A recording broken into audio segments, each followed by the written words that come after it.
Hoje iremos conhecer melhor o influenza vírus e sua capacidade de mutação, a qual exige maior atenção com relação à estratégia para a prevenção da influenza equina. A influenza equina, ou gripe equina, é uma enfermidade que afeta as vias aéreas superiores de equídeos. É considerada endêmica em diversos países e caracterizada por alta morbidade e baixa mortalidade. Isso quer dizer que a doença pode acometer um grande número de animais em pouco tempo. É altamente contagiosa e a ocorrência de surtos está relacionada a fatores como idade, estado imunitário, co-infecções, estresse de manejo, aglomerações, baixas temperaturas e falhas vacinais, causando prejuízos principalmente em animais atletas e animais de exposição. O vírus é classificado em dois subtipos: o subtipo H3N8, que se encontra amplamente disseminado na população equina mundial, e o subtipo H7N7, que é considerado extinto.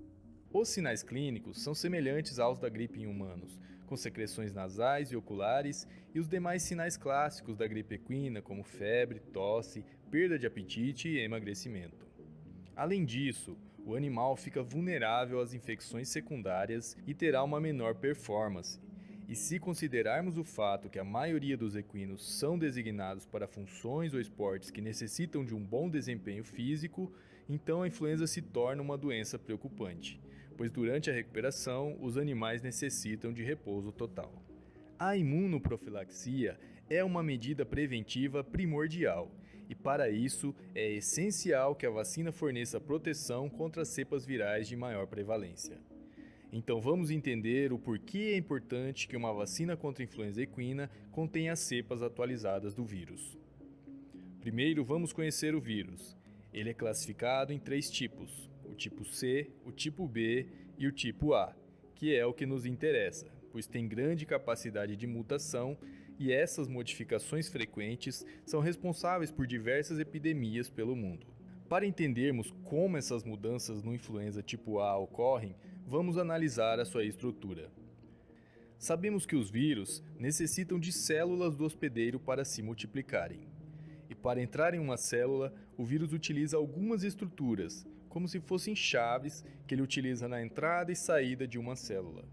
Temos a hemaglutinina em vermelho e a neuraminidase em azul. Existem 16 tipos de hemaglutinina e 9 tipos de neuraminidase. Cada vírus tem um tipo de cada, e isso é utilizado como parâmetro para nomear os subtipos. Por exemplo, um vírus que possui em sua superfície a hemaglutinina tipo 1 e a neuraminidase tipo 1 recebe o nome H1N1, que é o influenza vírus mais relevante para seres humanos atualmente e que já causou milhares de mortes pelo mundo.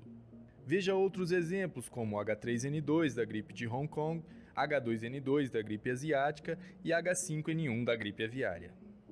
Como o influenza muda o tempo todo, a cada animal infectado, em cada lugar diferente, com o tempo, o sistema imune deixa de reconhecer os vírus circulantes e a imunidade que antes era protetora, agora não é mais. Existem dois tipos de mudanças do vírus: as mutações pontuais e os ressortimentos, ou melhor, pequenas ou grandes modificações. O ressortimento, também chamado shift antigênico, é uma grande modificação e ocorre quando o influenza recebe genes de outras linhagens. Por exemplo, a combinação de influenza aviária e suína com o influenza de humanos, gerando assim um novo subtipo. Na maioria das vezes, as mudanças no vírus não precisam ser grandes para surtirem efeito. As estruturas na superfície do vírus podem sofrer pequenas modificações estruturais, e devido a isso, os anticorpos que antes eram eficazes no reconhecimento viral agora não são mais. Essas são as mutações pontuais, ou drift antigênico. São pequenas mudanças, ocorrem com maior frequência e dão origem a novas cepas. Portanto, para que a imunização seja eficaz, é necessário que a vacina contenha cepas de influenza vírus que foram descobertas ou detectadas recentemente como causadoras de influenza equina. Veja um exemplo do que acontece quando o animal não está imunizado contra a influenza.